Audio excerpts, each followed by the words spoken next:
இது try. சிற்றம்பலம்.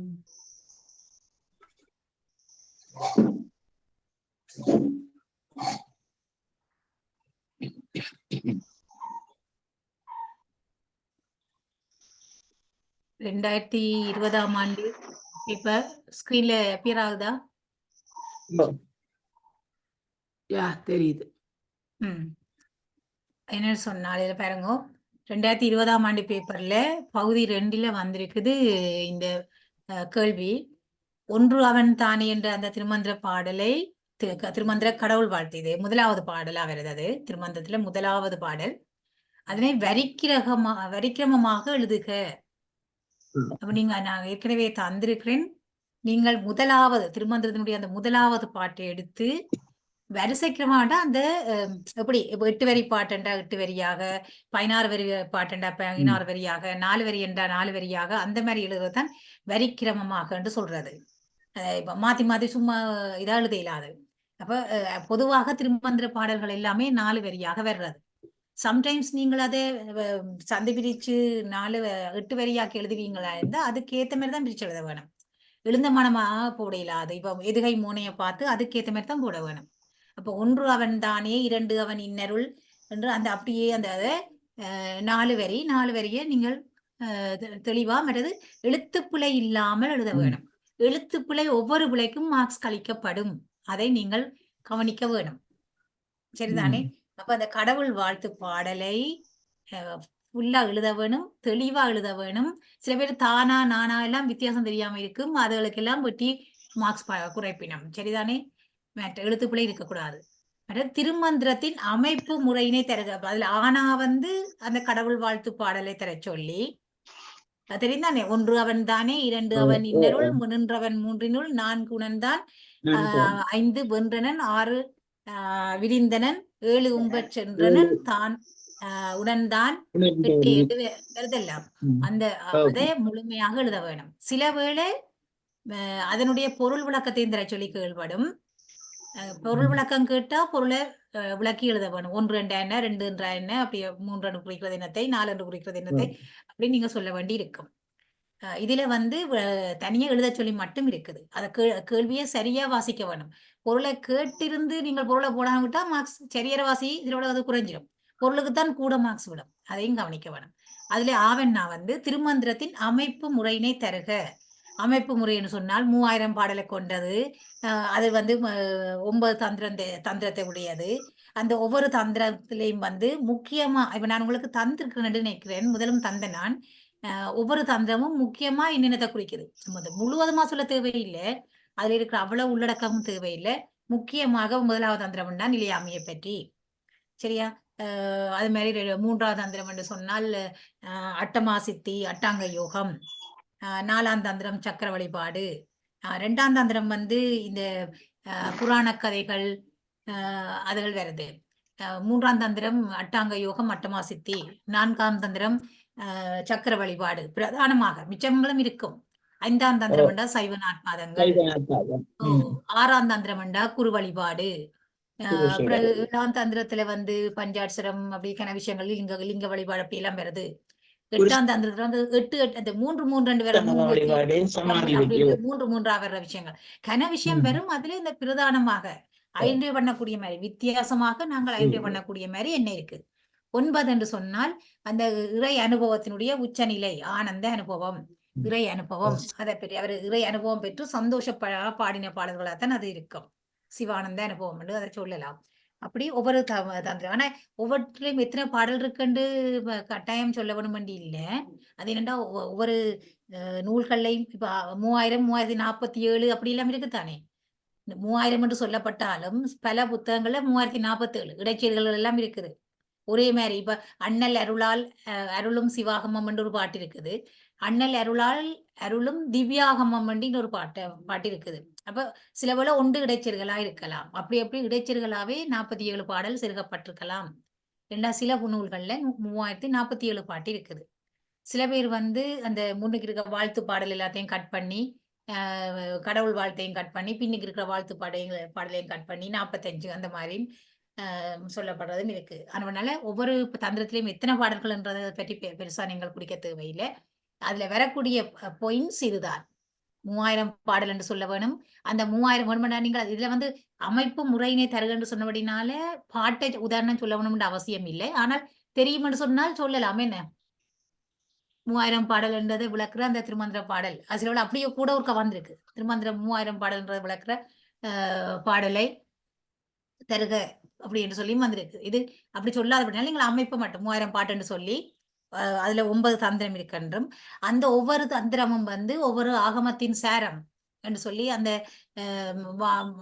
வாதுளம் தொடங்குதானே டக்கண்டு வருது இல்லையா எனக்கு அந்த பாடலை அல்லது அந்த நீங்கள் ஒவ்வொரு 9 தந்திரமும் இந்த ஆகமத்தினுடைய சாராம்சமாக அல்லது 9 சாராம்சத்தை அப்படியே 9 ஆகமத்தின் அதை படமாக்கும் கட்டாயம் நீங்க படமாக்கும். நான் ஒரு கடக்கன்னு பார்த்து சொல்றேன் உங்களுக்கு அதை சில வேளை டக்குன்னு ஞாபகம் வராது. சரியா? அது எனக்கு சொன்ன ஒரு கடக்கன் அந்த பாடலை நான் சொல்றேன் உங்களுக்கு.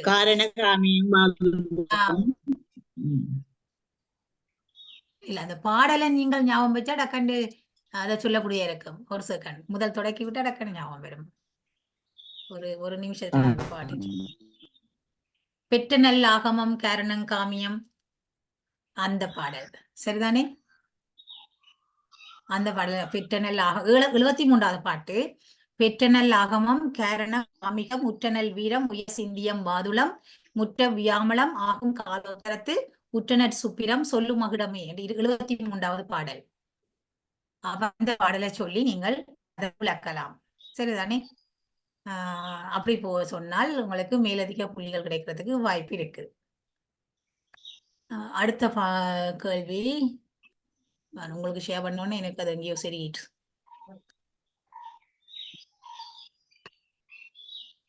ஸ்கிரீன் ஷேர் பண்ண உடனே அது எங்கேயோ சரிட்டு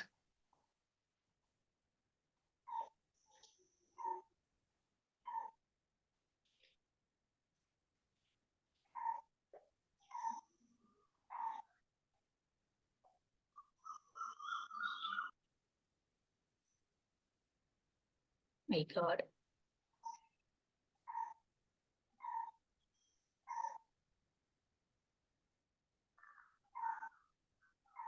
உங்களுக்கு ஷேர் பண்ண உடனே எனக்கு அது ஸ்கிரீன்ல இருந்து கொஞ்சம் போய் சரிக்கிட்டுது. அடுத்த கேள்வியை வாசிங்க. அதுல 3வது கேள்வியை வாசிங்க. ஸ்கிரீன்ல உங்களுக்கு தெரியுதானே? தெரியுதா தெரியலையா? பிள்ளை எல்லாரும் வாசிங்க. 3வது ஈனா யாரும் வாசிங்கோ. நம் வாழ்வில் பின்பற்றும் விழுமியங்கள் 5 வரிசைப்படுத்துக.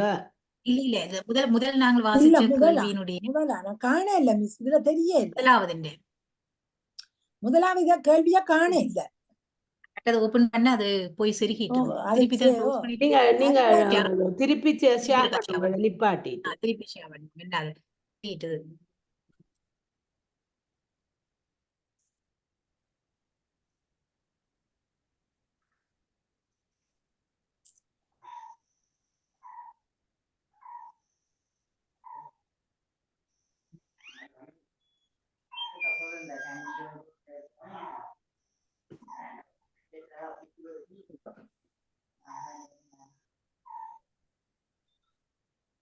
சரி ஓகேயா?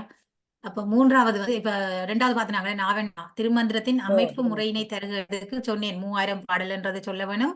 9 தந்திரம் என்று சொல்ல வேணும். அந்த 9 தந்திரங்களும் வந்து 9 ஆகமங்களுடைய சாராம்சமா இருக்குன்னு சொல்ல வேணும். அந்த என்னென்ன 9 ஆகமம் என்றதையும் நீங்கள் சொல்ல வேணும். முடியுமெண்டா அந்த பாடலையும் இப்ப நான் சொன்ன 73வது பாடலையும் நீங்கள் சொல்லி அதை விளங்கப்படுத்தலாம். நீங்க அது புள்ளிக்கு ஏற்ற மாதிரி எழுத தெரிய வேணும். இப்ப பாருங்க இது 16 புள்ளி 3 பகுதியா பிரிச்சிருக்குது. இப்ப கிட்டத்தட்ட ஒரு பகுதிக்கு 5 மார்க்ஸ். அப்ப 5 மார்க்ஸுக்கு மாதிரி உங்களோட பதில் இருக்க வேணும். குறைந்தது ஒரு 5 மார்க்ஸ்க்கு நீங்க 2 பக்கம் எழுத வேணும். சரிவா? இப்ப பாட்டுண்டா பாட்டு தான் எழுத வேணும். அதுக்கு அப்புறம் நீங்க கூட்டி குறைச்சு எழுத இயலாது. விளக்கம் என்று சொல்ல போய்க்கல இப்ப பாட்டுக்கு விளக்கம் அணிக்க ஒரு பக்கம் வரும். திருமந்திரத்தின் அமைப்பு முறையணைக்க நீங்கள் ஒரு பக்கம் 1.5 பக்கம் அப்படி வரும். அடுத்த ஈனா வந்து திருமூல நாயனாரின் வரலாற்றை விளக்குக. ஏற்கனவே நாங்க பார்த்துருக்கோம் தானே? திருமூல நாயனார் எப்படி அவர் என்ன அகத்திய முனிவரை காண வந்தது, வழியில மூலன் இறந்து கிடந்ததையும் சுத்தவர அந்த பசுக்கள் அழுது கொண்டிருந்ததையும் கண்டு அவர் கண்டு கூடு விட்டு கூடு பாயிற அந்த சித்தியை பயன்படுத்தி மூலனுடைய உடம்புல தண்டை உயிரை கொண்டு போய் மற்றது தன்னுடைய உடலை ஒளிச்சு வச்சுட்டு திருப்பி இந்த பசுக்கள் எல்லாம் கூட்டிக்கிட்டு போய் அந்த அவையில அந்த வீடுகளை கொண்டு சேர்த்து போட்டு பிறகு திருப்பி வந்து பார்த்தால் தன்னுடைய உடம்ப காணையில. அப்ப அதால பிறகு சரி அவருக்கு திருக்குறிப்பியால தெரிஞ்சுக்கிது, அவருக்கு கடவுள் வந்து தனக்கு ஒரு காரணத்தாலதான் அந்த உடம்ப மறைச்சிட்டார். அப்ப இங்க இருந்து அவருக்கு இந்த தமிழ்ல இந்த சாராம்சத்தை தமிழ்ல கொடுக்க வேணும்ன்றது அவருக்கு திருவருளால உணர்த்தப்படுது. சரி என்று அதே உடம்போட இருந்து அவர் நீட்டை இருந்து அதுக்கு பிறகு இந்த ஒரு வருஷத்துக்கு ஒரு பாடலாக பாடினார்ன்றது கதை. அதை கொண்டு போய் பிறகு அவர் அந்த உடனே வெளிப்படுத்தவும் இல்லை, அதை கொண்டு போய் ஒளிச்சு வச்சு அதுக்கு பிறகு அங்க நம்பியாண்டார் நம்பிக்கா வரும்பொழுது அந்த திருமுருகனுடைய வாசனையை கண்டு அவர் அதை தேடி எடுத்து பிறகு வெளிப்படுத்தினதெல்லாம் கதை இருக்குத்தானே. அப்ப அந்த கதையை நீங்கள் ஓரளவுக்கு ஒரு பக்கமோ 2 பக்கமோ வரக்கூடிய மாதிரி எழுத வேணும் வரலாற்றை. அந்த முக்கியமான விஷயம் வந்து அவர் வந்தது அகத்திய முனிவை சந்திக்க வந்ததும், இந்த மூலனை கண்டதும், அந்த கூடு விட்டு கூடு பாய்ந்து அவருடைய உடலை உயிரை மூலனுடைய உடம்புகளை செலுத்தி பானையை கொண்டு போய் அந்த சேர்த்ததும், பிறகு வந்து பார்க்கும் பொழுது அவருடைய உடல் மறைக்கப்பட்டிருந்ததை, அதுக்கு பிறகு மூலனுடைய உடம்புல இருந்து கொண்டே அவர் தவம் செய்து கொண்டு நீட்டையில கூடியிருந்து பிறகு ஒவ்வொரு வருஷத்துக்கு ஒரு பாட்டாக பாட்னர் என்ற அந்த முக்கியமான பாயிண்ட்ஸ்க்கு வந்து கட்டாயம் பெற வேண்டும். சரிதானே? அதான் திருமூல நாயனாருடைய வரலாறு. அவருடைய இயற்பெயர் வந்து சுந்தரநாதர், அவருடைய இயற்கையான பெயர். பிறகு மூலனுடைய உடம்புக்குள்ள போன அப்படின்னால மூலன் என்று பெயரோட பிறகு அவருடைய சிறப்பு கருதி தெரிந்தானே, சிறப்பு கருதி திரு என்ற அடைமுறையில் சேர்க்கிறது எல்லாருக்குமே. அப்ப திருமூலர் என்ற பெயர் அவருக்கு. பிறகு மூலன் என்று சொல்லக்கூடாது, பெரியவர் என்ற கருதி இருவியூதியை சேர்த்து திருமூலர் என்று ஆனது. அப்ப அந்த முக்கியமான விஷயங்கள் வர வேண்டும். இப்ப 16 புள்ளி இலகுவா எடுக்கலாமா இல்லையா? எடுக்கலாம். என்ன அதான் ஒன்று திருமந்திரத்துல உங்களுக்கு கொஞ்சம் அக்கறையா படிச்சால் இலகுவா எடுக்கலாம் இந்த மார்க்ஸ். பாருங்க, இது கஷ்டமே இல்லை.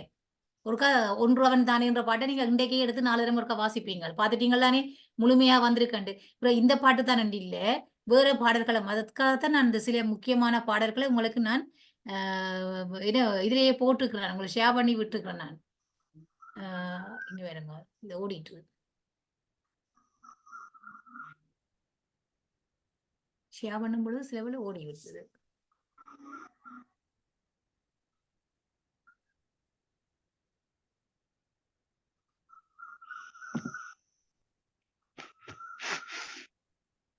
அன்பே சிவம் பாருங்க, அன்பும் சிவ ஐயோ என்ன ஓடுதுன்னு எனக்கு தெரியல.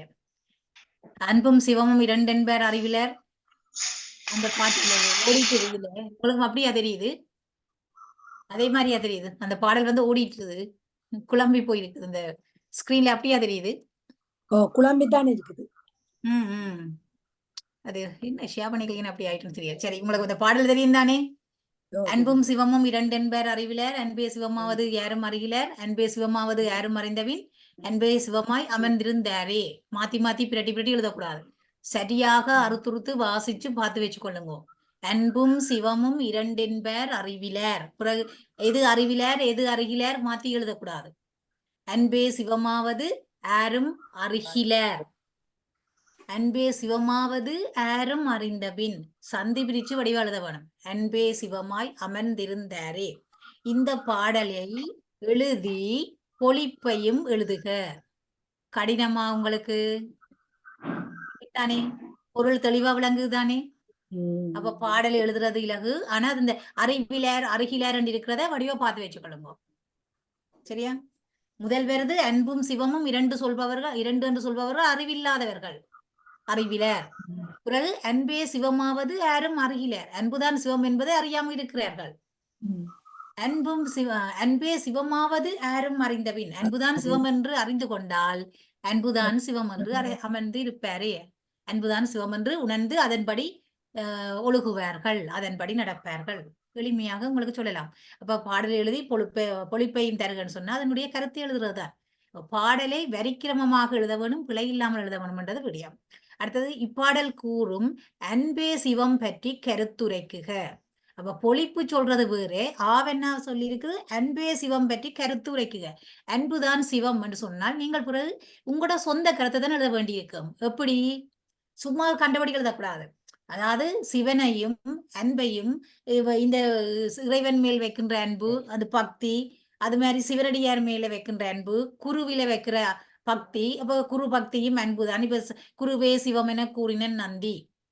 அந்த மாதிரி அப்போ நாங்கள் சிவனடியார்களை இறைவனுக்கு சமனாக பாவிக்க வேண்டும், அவர்கள் தொண்டு செய்ய வேண்டும், அவர்களுக்கு செய்கிற அன்பு கடவுளுக்கே காட்டுற அன்பு மாதிரி, குருவுக்கு காட்டு செய்கின்ற தொண்டு குற்றவல் எல்லாம் இறைவனுக்கு செய்கின்ற குற்றவல் மாதிரி, அந்த மாதிரி நீங்கள் தொடுத்து எழுத வேண்டி இருக்கும். அன்பும் சிவத்தையும் வச்சுக்கொண்டு அது எப்படி சிவன்ல இறைவன்ல நாங்கள் காட்டுற அன்பும் பக்தியும் எப்படி காட்ட வேணும், அதே இப்படி சிவனடியார்களோடும் குருவோடையும் தொடர்புபடுத்தி மற்றது மற்ற உயிரினங்களோடையும் தொடர்படுத்தி இப்ப நாங்கள் மற்றவர்களுக்கு அகம் பிரம்மாஸ்மி என்று சொல்றேன், நானே கடவுள் என்று சொன்னா எனக்குள்ளே இருக்கின்ற அந்த இறைவனுடைய ஆன்மா இறைவ பதியை எங்களுக்குள்ளேயும் அவர் பிரதிபிம்பமா இருக்கிறார். அப்ப நாங்கள் ஒரு ஆளை வழிபடும் பொழுது அவருக்குள்ளே இருக்கின்ற இறைவனைத்தான் நாங்கள் வழிபடுகிறோம். அந்த மாதிரி அவர்கள் மேலே காட்டுகின்ற பக்தியோ மரியாதையோ அன்போ அது நாங்கள் இறைவன் காட்டுகின்ற அன்புக்கு சமன். இப்ப நடமாட கோவில் நம்பர்க்கு ஒன்றியில் படமாட கோவில் பகவர்க்கு அது ஆகா, படமாட கோவில் படமாட கோவில் பகவர்க்கு ஒன்றியில் நடமாட கோவில் நம்பர்க்கு அங்காகா. மாத்தி சொல்ல எழுதக்கூடாதா? கவனமா பார்த்து சொல்லுங்க. அந்த கருத்தை விளங்குவீங்கன்னா மாத்தி எழுத மாட்டீங்க. அதாவது கடவுளுக்கு மட்டும் கொடுத்தால் அல்லது படைச்சால் அது கடவுளுக்கு மட்டும்தான் போய் சேரும். படமா எழுதப்பட்டுள்ள இறைவனுக்கு பகவனுக்கு தான் போய் சேரும். ஆனால் நீங்கள் இறைவனுக்கு மனிதர்களுக்கு கொடுத்தீங்கள்டா, நடமாடிக்கொண்டிருக்கின்ற மனிதர்களுக்கு கொடுத்தீங்களா இருந்தால் அது இறைவனுக்கும் போய் சேரும். அப்ப அது 2 in 1 போகும். கடவுளுக்கு கொடுத்தா கடவுளுக்கு மட்டும் சேரும். ஆனா மனிதர்களுக்கு உயிர்களுக்கு நடமாடிக்கொண்டிருக்கின்ற தெய்வங்களாக இருக்கிற இறைவனுக்கு கொடுத்தீ ஏன்னா மனிதர்களுக்கு கொடுத்தீங்கன்னா அல்லது மற்ற உயிர்களுக்கு கொடுத்தீங்கன்னா அது இறைவனுக்கும் சேரும் அவர்களுக்கும் சேரும்.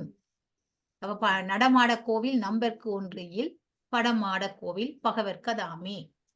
அதை சரியாக பார்த்துடுதோணும். அப்ப அன்பே சிவம் பற்றின கருத்துக்களை இந்த விஷயத்தையும் எழுதிங்கன்னா 2 பக்கம் தாராளமா வந்துடும். அட்லீஸ்ட் ஒரு பக்கம் ஃபுல்லாண்டாலும் பெறணும். பாயிண்ட்ஸ் இருக்க வேணும். சும்மா எழுதுறது இல்ல, பாயிண்ட்ஸ் இருக்க வேணும். அடுத்த கேள்வி மூன்றாவது, நம் வாழ்வில் பின்பற்றும் விழுமியங்கள் 5 வரிசைப்படுத்துக. என்ன விழுமியம் சொன்னா எல்லா நல்ல விஷயங்களையும் விழுமியம்னு சொல்லலாம்.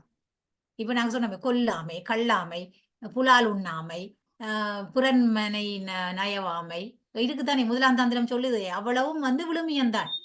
நல்ல பண்புகள் இயமம் என்று சொல்லப்படுற இயமத்தை விளக்குதல் விழுமியம், நியமங்களை பின்பற்றுதல் விழுமியம். நியமம் என்று செய்ய வேண்டியது உயிர்கள் மேல் அன்பு செலுத்துதல், அதை உணவளித்தல், பராமரித்தல், தொண்டு செய்தல், கோயிலுக்கு செய்கிற தொண்டுகள், மற்றது நாங்கள் கெட்ட பண்புகளை பின் செல்லாம இருக்கிறது அதுவும் விழுமியம்தான்.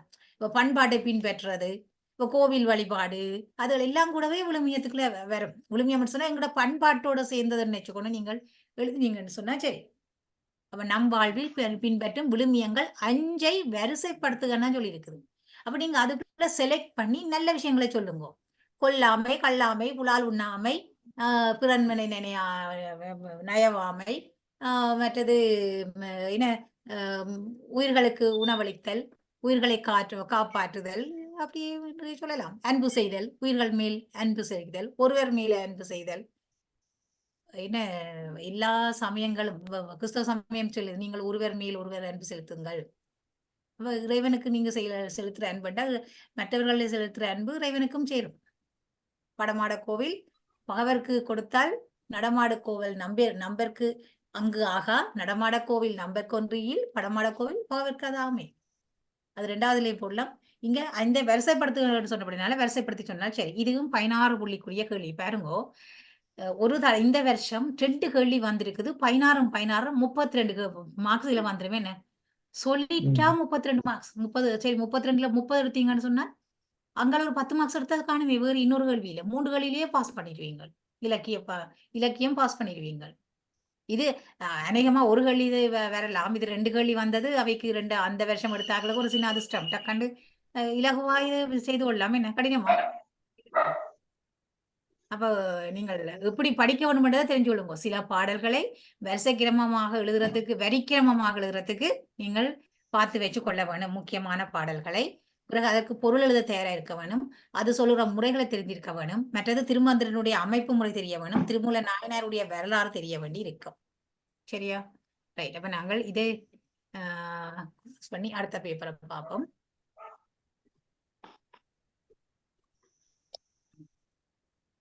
இவை கதைக்கக்கூடியதா விட்டால் எல்லாமே அவைகள் கேள்வி வேணும்னா கேட்கலாம். அடுத்தது பாருங்க, இதர்ஷியாவன்றன். மிஸ் கதைக்கக்கூடிய மாதிரி தான் விட்டு இருக்கிறேன். விருப்பமான ஓகே ஓகே அப்படின்னு கேட்டுக்கொள்ளலாம். அதான் நளினாக்காக கதைச்சவா போதும் உங்களோட. Okay okay right. ஏதாவது கதைக்க வேணுமெண்டா கேட்க வேணுமெண்டா நீங்க கேட்டுக்கொள்ளலாம். அடுத்தது இது 2013ஆம் ஆண்டுக்குரிய பேப்பர். சரியா? இப்ப நான் என்ன செய்கிறேன், திருமந்தத்துல வர்ற கேள்விகளை செலக்ட் பண்ணி தந்திருக்கிறேன்னா, ஏற்கனவே உங்களுக்கு 21, 22, 23 பேப்பர் வந்து எனக்கு கையில இல்ல.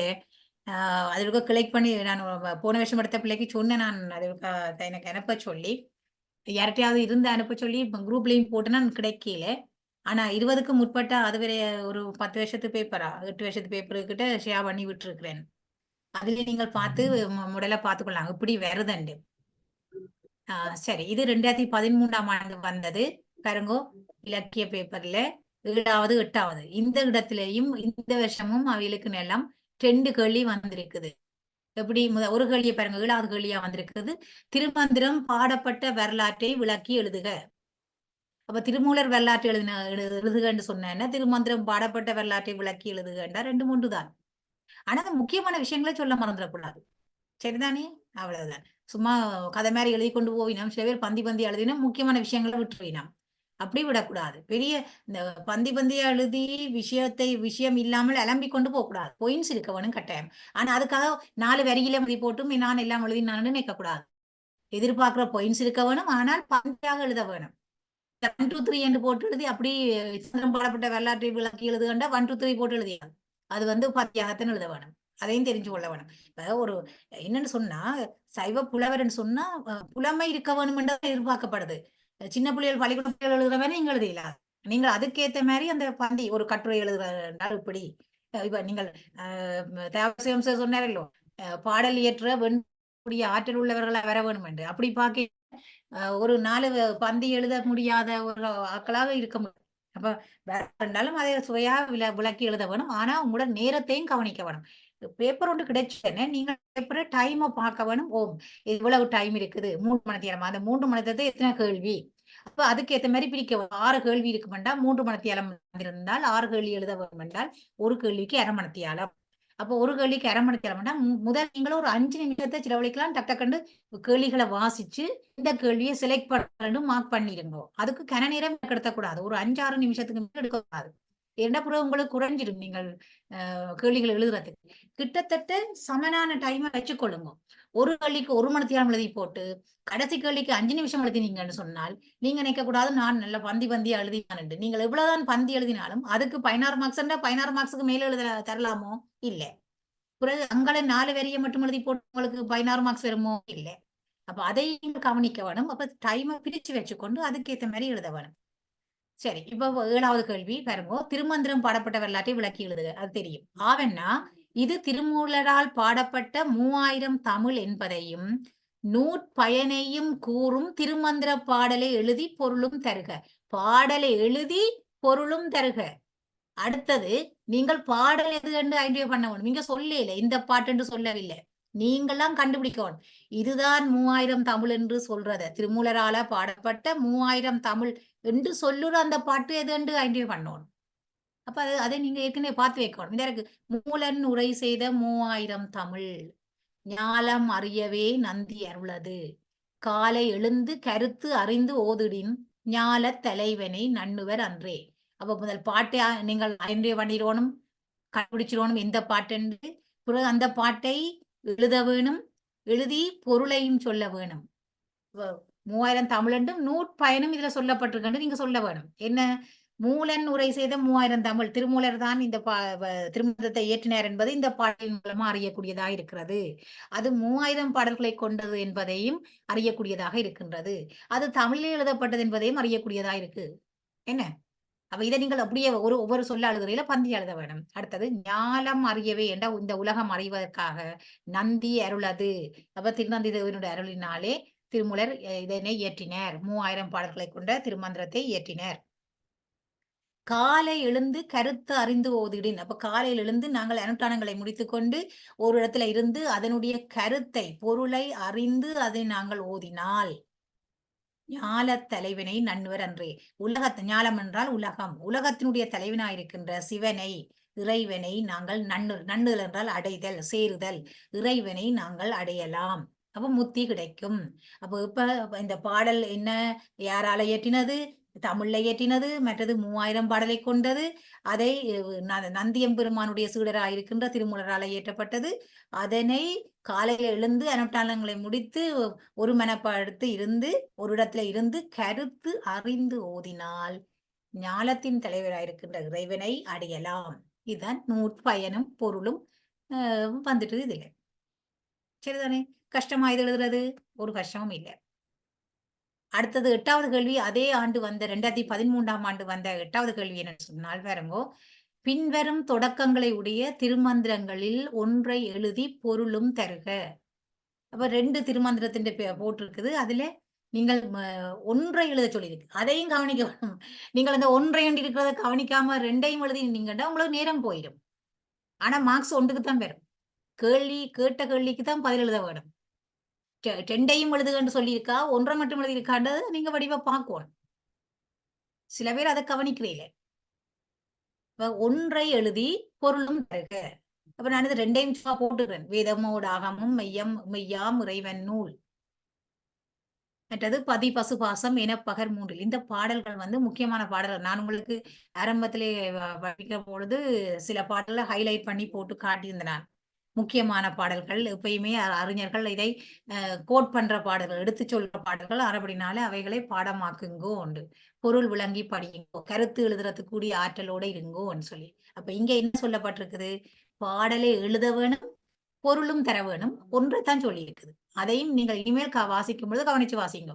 முழுவதையும் எழுத சொல்லியிருக்கா, ஒன்றை மட்டும் எழுத சொல்லியிருக்கா, தனிய பாடல் எழுத சொல்லியிருக்கா, பொருளை மட்டும் எழுத சொல்லியிருக்கா, பாட்டையும் எழுதி பொருளையும் எழுத சொல்லியிருக்கா, அதை கவனிச்சு கொள்ளுங்கோ. வேதமோடு ஆகமம் மெய்யாம் இறைவன் நூல். இதை நீங்கள் வேதமோடு ஆகமம் மெய்யாம் இறைவன் நூல் என்று பிரிச்சு கூட எழுதலாம். சரியா பிரிச்சு எழுதணும். சந்தி பிரித்தல் என்றது முக்கியமானது. 4 வரி என்றா 4 வரியே அந்த எதுகை மோனைக்கு ஏத்த மாதிரி எழுதணும். எதுகை என்று சொன்னால் என்ன? 2வது எழுத்து ஒரே மாதிரி வரும். தானா, தூணா, தானா, தானான்னு இதுல. மோனை என்று சொன்னா 1வது எழுத்து ஒன்றி வர தொடுப்பதுன்னு சொல்றது. 1வது எழுத்துக்கள் ஒரே எழுத்து அல்லது அதுடைய இன எழுத்தா வரும். இப்ப உதாரணமா பாருங்க, பதி பசுபாசம் என்பகர் 3ல் பதியினை போல் பசுபாசம் அனாதி. பதியினை சென்றனுக்கா பசுபாசம், பதி அணுகில் பசுபாசம் நில்லாது. 1வது பானா பானா பானாண்டு வருது. 2வது கூட தீனா தீனா தீனான்னு தான் வருது. பதின்னு தான் வருது. அப்ப இதுல நாங்கள் இதை எதுகைக்கு உதாரணமா சொல்லலாம், மோனைக்கு உதாரணமா சொல்லலாம். இந்த பாட்டை என்னன்னா முதலெழுத்தும் ஒன்றி இருக்குது, 2ஆம் எழுத்தும் ஒன்றி வருது. முதல் எழுத்து ஒன்று வேற தொடுப்பது மோனை என்று சொல்றது, 2ஆம் எழுத்து ஒன்று வேற தொடுப்பது எதுகை என்று சொல்றது. அப்ப இங்கே நீங்கள் அந்த எதுகை மோனைக்கு ஏத்த மாதிரி தான் எழுத வேணும். மாத்தி எழுதப்படாது. பானா பானா இந்த இடத்துல மானா வர்ற மாதிரி வரக்கூடாது. அப்ப அதுக்கு ஏற்ற மாதிரி நீங்கள் அந்த சந்தி சரியாக பிரிச்சு எழுத வேணும். எழுத்து பிழை இல்லாமல் எழுத வேணும். சரிதானே? பொருளையும் சுருக்கமாக ஆனால் தெளிவாக எழுத வேணும். அதுல வரக்கூடிய ஒரு விஷயத்தையும் விடக்கூடாது. இப்ப உதாரணமா வேதமோடு ஆகமம் மெய்யாம் இறைவன் நூல்னு சொன்னால், வேதமோடு ஆகமம் ஆகிய 2 நூல்களும் இறைவனால் அருளப்பட்டவை. அவை உண்மையை பேசுகின்றவை. மெய்யாம் இறைவன் நூல், இறைவனால் அருளப்பட்டவைன்னு சொல்லுவோம். சொல்லாவிட்டா மார்க்ஸ் கழியும். அதுல ஓதும் பொதுவும் சிறப்பும் என்றுள்ளன. அவை பொதுவும் சிறப்பும் என கூறப்படுகின்றன. பொது நூல் சொல்ல வேதத்தை பொது நூல் என்றும் ஆகமத்தை சிறப்பு நூல் என்றும் சொல்வார்கள். நாதன் உரையவை நாடில் 2 அந்தம். நாதன் உரை, நாதன் என்றது தலைவன், எங்களுக்கு தலைவனாக இருக்கின்ற இறைவனாலே சொல்லப்பட்டவை. திருப்பவும் அந்த இறைவன் நூல் என்றதை நீங்க சொல்லப்படுது. நாடில் என்றால் நினைத்தால் அல்ல தேடினால். 2 அந்தம், 2 என்று 2ம் அந்தம். அந்த சேர்த்து சொல்ற சொல்ல வருது இரண்டு அந்தம். இப்ப உங்களுக்கு தெரியும் வேதத்தின் அந்தம் வேதாந்தம், அது அடியில வேதாந்தம்னு சொல்றது உபநிடதங்கள். கடைசியில வர்றது உபநிடதம். அந்த உபநிடதத்தினுடைய சாராம்சமா தான் இங்கால பிறகு ஆகமத்திலே வருது அந்த தத்துவ கருத்துக்கள். அப்ப இங்கே நாடில் இரண்டு அந்தம் பேதமது என்பர். பெரியோர்க்கு அபேதமே. அது பேதமாகும். அதாவது வேதம் வேறே ஆகமம் வேறே ரெண்டும் பேதம் உள்ளவைன்னு சொல்லி சாதாரணமான ஆட்கள் சொல்லுவார்கள். ஆனால் பெரியோர்க்கு அபேதமே. பெரியவர்களுக்கு பேதம் இல்லை. இரண்டும் ஒன்றுதான். ஒரே கருத்தை தான் சொல்லுது. வேதம் வேறு விதமா சொல்லுது, ஆகமம் வேறு விதமா சொல்லுது. ஆனால் இரண்டும் சொல்லுகிற அடிப்படை கருத்து ஒன்றுதான். அதான் இந்த கருத்து. சரியா? இதுதான் அதனுடைய பொருளை தருகிறது. உங்களுடைய சொந்த மொழியில சொல்லலாம். ஆனா அதுல சொல்லப்பட்ட எல்லா விஷயமும் வரணும். இறைவனால் அருளப்பட்டது வரணும். வேதம் ஆகமம் 2 சொல்லணும். அது ஒன்று பொதுநூல் என்றும் வேதம் பொதுநூல் என்றும் ஆகமம் சிறப்பு நூல் என்றும் சொல்லப்படும் என்று சொல்ல வேணும். பிறகு இறைவனால் அருளப்பட்டவை நாதன் உரியவை நாடில் 2 அந்தம் பேதமதென்பர். இரண்டுமே பேதம் என்று அறிவில்லாதவர்கள் சொல்வார்கள். ஆனால் அறிவுடைய பெரியவர்களுக்கு இரண்டுக்குமே பேதம் இல்லை. இரண்டும் அடிப்படையில் ஒரே கருத்தை சொல்லுகின்றன. ஒரே இறைவன் ஆன்மாக்களை பற்றி சொல்லுகின்றன என்று சொல்லி அந்த கருத்தை சொல்லி முடிக்கலாம். வேணுமெண்டா நீங்கள் இந்த பொதுவும் சிறப்பும் என்றதை பிறகு நீங்கள் வேணுமெண்டா விளங்கப்படுத்தலாம். ஏன்னு சொன்னால் இப்ப சிவத்துக்கு சைவ சமயத்துக்கு ஆகமங்கள் சிறப்பா சிவாகமம், குமாராகமம் அப்படின்னு எல்லாம் வருது ஒவ்வொரு பிரிவுகளுக்கும். ஆனால் வேதம் எல்லாத்துக்கும் பொதுவா இருக்குது என்று சொல்லி விளங்கப்படுத்தலாம். ஆனா இதுல தேவையில்லை. உங்களுக்கு அதன் பொருளை மட்டும் கேட்க விளக்க வேண்டிய அவசியம் இல்லை. பொருளை மட்டும் சொன்னா சரி. அதே மாதிரி பதி பசு பாசம் என பகர் மூன்றில் பதியினை போல் பசு பாசம் அனாதி. பதி பசு பாசம் என்று சொல்லப்படுகின்ற பகர் என்ற சொல்லப்படுகின்ற மூன்றில் அந்த மூன்று உண்மைகளில் என்ன முப்பொருள் உண்மை. சைவ சித்தாந்தத்தினுடைய கருத்தை சுருக்கமா சொன்னோம்னா முப்பொருள் உண்மை பதி பசு பாசம். பதி பசு பாசம் என்று சொல்லப்படுகின்ற மூன்றிலே பதியினை போல பசு பாசம் அனாதி. பதியை போல பதியும் அனாதி பாசம் என்றால் என்ன? எல்லாமே ஆதியானவை. ஆரம்பமும் தொடக்கமும் முடிவும் இல்லாதவை. தொடக்கத்திலும் இருக்கு முடிவிலும் இருக்கு. பதியினை சென்றணுகா பசு பாசம். இந்த பசுவும் பாசமும் பதியினை போய் சேரவில்லை. இறைவனை அணுகவில்லை. இறைவை சேரவில்லை. பதி அணுகில் பசு பாசம் இல்லாவே. இறைவனை போய் பதி போய் அந்த பதியை பசு போய் சேர்ந்த என்ன அல்லது பசு தானா போய் பதியை போய் சேர்ந்த என்ன அவர் அதாவது இறைவனே ஆன்மாக்களை தேடி வந்தேன்னா ஆன்மாவை போய் இறைவனை தேடி போனேன் எப்படி என்ன அணுகில் பதியை அணுகினால் இந்த பாசம் பசுக்களை விட்டு போயிடும். அதுக்குதான் இந்த சின்முத்திரை நான் சொல்லி காட்டினேன். என்ன பெருவிரலும் சுட்டு விரலையும் முட்டுகிற மாதிரி அந்த சின்முத்திரை இறைவன் காட்டின உடனே அந்த சனகர சனாதனர் சனந்தனர் சனத்குமாரர் சொல்லப்பட்ட அந்த 4 முனிவர்களும் மெய்யறிவு பெற்றவை. கடவுள் ஒன்றுமே சொல்லல. இவைக்கு படிச்சுட்டு அந்த 4 முனிவர்களும் அவைக்கு விளங்கிய மெய்யறிவு கிடைக்கல போய் இறைவன்கிட்ட போய் கேட்போம்னு போக இறைவனுக்கு முதலே தெரிஞ்சிட்டு ஓய்வு என்ன வெறினம் போட்டு என்ன செய்யணும் அந்த சந்தான குறவர்களை எதிர்பார்த்து கொண்டு அவர் கல்லில முளைச்ச ஆலமரம் கொண்டு இருந்தாம் கைலாயத்துல. ஆலமரத்துக்கு மேல கல் மரம் ஆனவனால கல்ல மரம் உண்டு. அந்த மரத்துக்குள்ள அது கல்லு நல்ல இருக்க மாதிரி இருக்கையா இருந்திருக்கும். அதுல போய் இருந்து கொண்டு அவர் இருந்தாராம். இந்த முனிவர்கள் வேற அவர் சின்முத்திரையை காட்டினார். அப்ப முனிவர்கள் போய் இருந்தார்கள். இறைவனுடைய கோலத்தை பார்த்தோன்னே வைக்க விளங்கிட்டு என்ன சொல்ல வந்துட்டாரு. அதான் சொல்றது குரு சொல்லாமலே விளங்கி கொள்ளக்கூடியவர்கள் இந்த பெரிய அறிஞர்கள். அவற்றை சின்முத்திரையை பாய்ச்சினோம். ஓ என்ன பெருவிரலோடு சுட்டுவிரல் தேடி முட்டின மாதிரி இருக்குது. மற்ற மூன்றும் தனிச்சிருக்குது. பெருவிரல் என்ன பதியை குறிக்குது. சுட்டுவிரல் பசுவை குறிக்குது. இயல்பாவே இந்த சுட்டுவிரல் ஆகிய அந்த பெருவிரல் சுட்டுவிரல் மற்ற 3 விரல்களோடும் சேர்ந்து இருக்குது. அந்த 3 பாசத்தை குறிக்குது. அப்ப இயல்பாகவே ஆன்மா பாசங்களோட சேர்ந்து இருக்குது. இந்த பதி தனிச்சிருக்குது. இந்த ஆன்மா என்ன செய்யுது? பதியை தேடி அணுகின உடனே சுட்டுவிரல் பெருவிரலை அணுகின உடனே எங்கே அந்த 3ல இன்னும் விடுபடுது. மற்ற 3 விரல்கள் இருந்தும் விடுபடுது. அப்போ பாச நீக்கம். பசு பதியை அணுகின உடனே பாச நீக்கம் மல நீக்கம் இதை குறித்து காட்டுது. ஆனா இந்த விஷயத்தை நீங்கள் இதுல விளங்கப்படுத்தணும்னு அவசியம் இல்லை. சரியா? நான் இதை இப்போ என்ன ஒரு உதாரணத்துக்காக விளங்கப்படுத்தினானே தவிர இந்த இடத்துல நீங்கள் சொல்ல வேண்டியது இந்த பதி பசு பாசம் என்ற 3லேயும் என்று சொல்லப்படுகின்ற அந்த 3 நிலையான பொருட்களிலே முப்பொருள்களிலே 3ம் பதியை போல பசுவும் பாசமும் அனாதியானவை. தொடக்கமும் முடிவும் இல்லாதவை. ஆரம்பத்திலிருந்து இருப்பவை. பதியினை இந்த பசுவும் பாசங்களும் அணுகுவதில்லை. சாதாரணமாக பிரிந்திருக்கும். பசுக்களாகிய ஆன்மாக்கள் பாசங்களின் பாசங்களோடு தொடர்பாக இருக்கும். பதியினை அணுகாம இருக்கும். பதியினை இந்த பாசம் பசு தேடி அணுகினால் பாச நீக்கம் பெறும், மல நீக்கம் பெறும். அந்த நேரத்திலே முத்தி கிடைக்கும். அப்படி விளக்கப்படுதுன்னா சரி.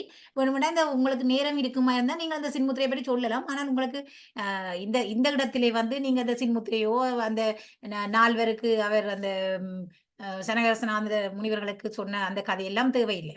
நீங்கள் இந்த இதுக்கு கருத்தை மட்டும் எழுதினா காணும். அப்ப இங்க கேள்வி கேட்ட கேள்விக்கு பதில் என்ன? இதுல ஏதாவது ஒரு பாடலை முறையாக எழுதி வரிக்கிரமமாக எழுதி அதனுடைய பொருளையும் கொடுக்கிறதான் உங்களுக்கு கேட்ட கேள்வி. சரிதானே? அப்ப இந்த வருடமும் 2013ஆம் ஆண்டிலும் கூட 2 கேள்வி வந்திருக்குது. அப்ப அதுவும் சமனான மார்க்ஸ் தான் அது கிடைச்சிருக்கும். அப்ப அப்படி ஒரு கேள்வி வந்தாலும் உங்களுக்கு இலகுவாக மார்க்ஸ் எடுக்கக்கூடிய இருக்கும். 30 மார்க்ஸ் திருமந்தத்தில் எடுக்கக்கூடிய இருக்குமெண்டா எவ்வளவு ஈஸி சொல்லுங்க அப்போ.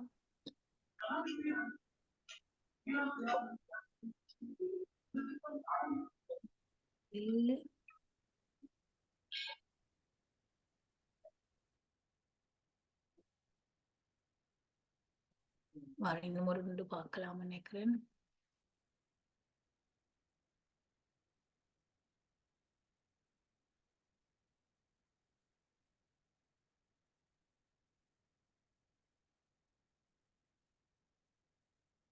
சரி, இன்னொரு பாடல், இன்னொரு பேப்பர்.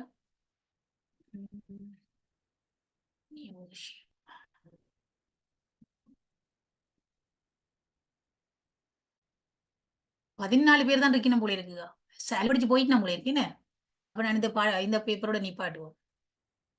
14 பேரோட இதுல 4 பேர் சைவ புலவர்களும் கமலாமிசும் நான் இருக்கிறோம் போல இருக்கு. மிச்சமங்கள 10 பேர் கூட இல்ல போல இருக்கு. சரி, இந்த பேப்பரையும் பார்த்து நிப்பாட்டுவோம்.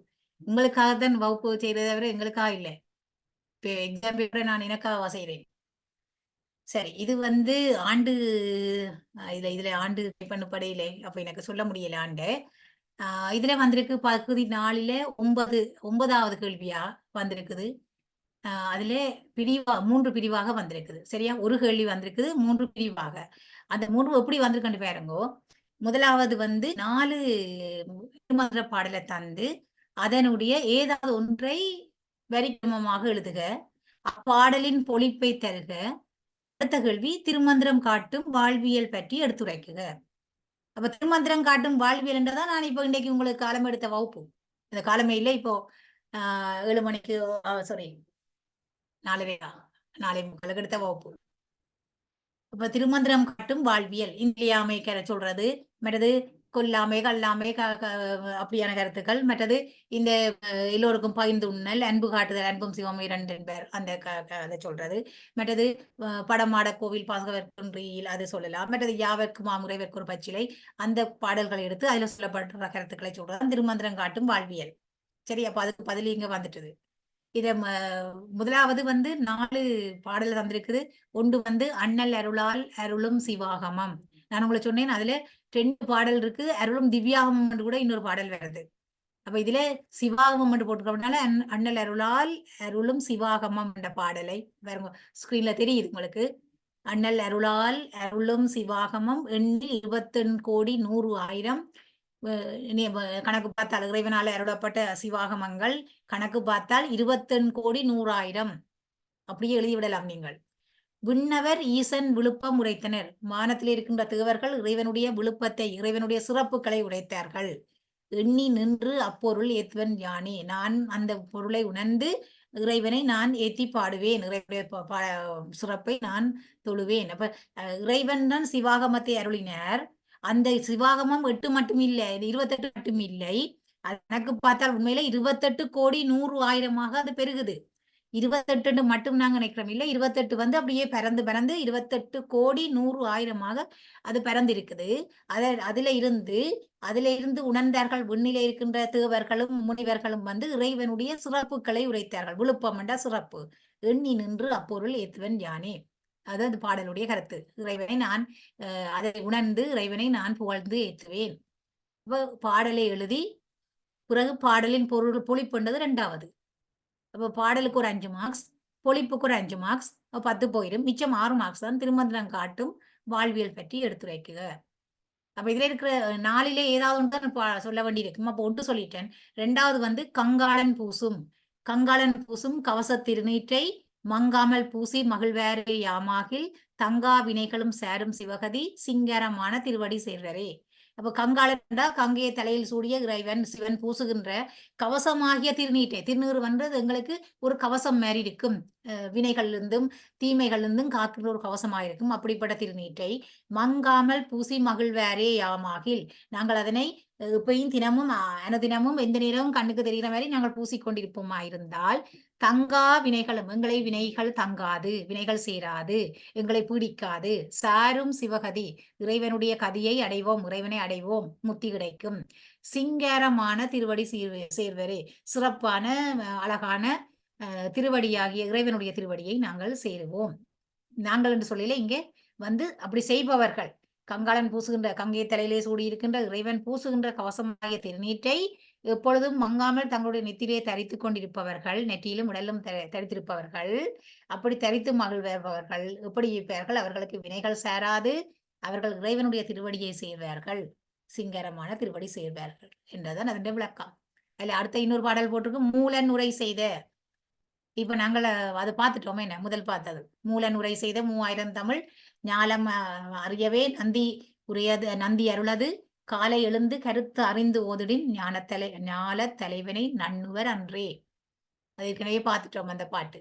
அடுத்த பாடல் என்ன இருக்கு? யாவர்க்குமாம் யாவர்க்குமாம் உறைவர்க்கு ஒரு பச்சிலை, யாவர்க்குமாம் பசுவுக்கு ஒரு வாயுரை, யாவர்க்குமாம் உண்ணும் போது ஒரு கைப்பிடி, யாவர்க்குமாம் பிறர்க்கு இன்னுரை தானே. எல்லாருக்கும் மேலும் இறைவனுக்கு ஒரு பச்சிலையை போட்டி வழிபடுவது, எல்லாருக்கும் மேலும் பசுவுக்கு ஒரு பிடி உணவை கொடுக்கிறது, ஒரு பிடி புல்லை போடுறது, எல்லாருக்கும் மேலும் தாங்கள் உண்ணும் பொழுது ஒரு பிடி எண்ணத்தை மற்றவர்களுக்கு பிச்சையாகவோ தானமாகவோ கொடுப்பது, தர்மம் செய்வது, எல்லாருக்கும் மேலும் பிறர்க்கு இன்னுரையா மற்றவர்களுக்கு எதுவும் செய்ய முடியாத தானமோ தர்மமோ செய்ய முடியாதவர்களுக்கு எல்லாருக்கும் மேலும் மற்றவர்களோடு நல்ல முறையிலே உரையாடுதல், அவர்களுக்கு நல்ல வார்த்தை பேசுதல், அவர்களுக்கு வந்து ஒரு வாழ்த்து சொல்லுதல், எல்லாருக்கும் மேலும். இப்ப நீங்கள் எல்லாரும் வாழ்த்து சொல்லியிருக்கிறீர்கள், நியூ இயருக்கு எல்லாருக்கும் வாழ்த்து சொல்லியிருக்கிறீர்கள். அது மனப்பூர்வமான வாழ்த்தாக அமைகின்ற பட்சத்திலே அது உண்மையிலே அது யாரா இருந்தாலும் அந்த வாழ்த்துக்கள் கட்டாயம் அவர்களுக்கு அது பலிக்கும். உண்மையாகவே நாங்கள் மனப்பூர்வமாக சொல்லுகின்ற வாழ்த்து அது பெரியவர்கள் இல்லை, சின்னாக்கள் பெரியாக்களை வாழ்த்தினாலும் அது வாழ்த்துதான், பெரியாக்கள் சின்னாக்களை வாழ்த்தினாலும் வாழ்த்துதான்.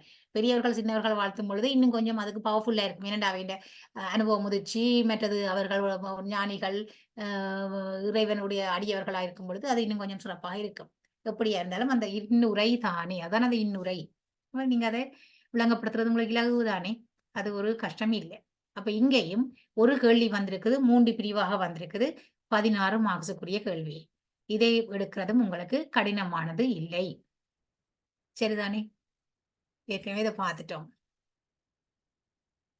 ஏதாவது கேட்க போறீங்களா? என்னன்னு கேட்டால் பார்த்தேன் ஆட்களின் எண்ணிக்கை படாசட்டு குறைந்து விட்டது. நாங்க எனக்கு கேள்வி செய்வது, கேள்வி உங்களுக்கு தான். ஏதாவது கேட்க போறீங்களா? அநேகம் பரீட்சார்த்திகள் இல்லாத ஆக்கள் போட்டினோம். அப்படியா?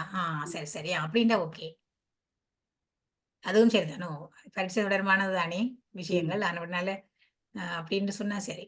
இப்ப ரெக்கார்டிங்